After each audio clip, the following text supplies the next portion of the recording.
খুব ছোট্ট এক ছেলে প্রচণ্ড রাগী ছিল। তার বাবা তাকে একটা পেরেক ভর্তি ব্যাগ দিল এবং বলল যে, যতবার তুমি রেগে যাবে ততবার একটা করে পেরেক আমাদের বাগানের কাঠের বেড়াতে লাগিয়ে আসবে। প্রথম দিনেই ছেলেটিকে বাগানে গিয়ে 25টি পেরেক মারতে হল।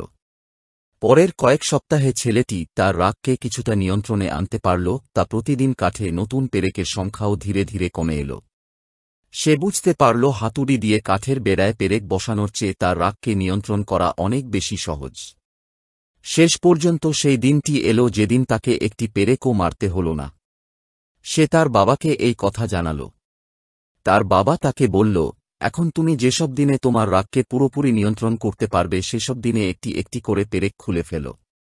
অনেক দিন চলে গেল এবং ছেলেটি একদিন তার বাবাকে জানাল যে সব পেরেকই সে খুলে ফেলতে সক্ষম হয়েছে।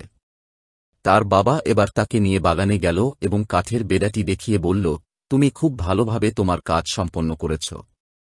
এখন তুমি তোমার রাগকে নিয়ন্ত্রণ করতে পারো, কিন্তু দেখো, প্রতিটা কাঠে পেরেকের গর্তগুলো এখনো রয়ে গিয়েছে। কাঠের বেড়াটি কখনো আগের অবস্থায় ফিরে যাবে না। যখন তুমি কাউকে রেগে গিয়ে কিছু বলো তখন তার মনে ঠিক এমন একটা আঁচড় পড়ে যায়। তাই নিজের রাগকে নিয়ন্ত্রণ করতে শেখো, আর না হলে এই রাগই তোমাকে ধ্বংস করে দিবে।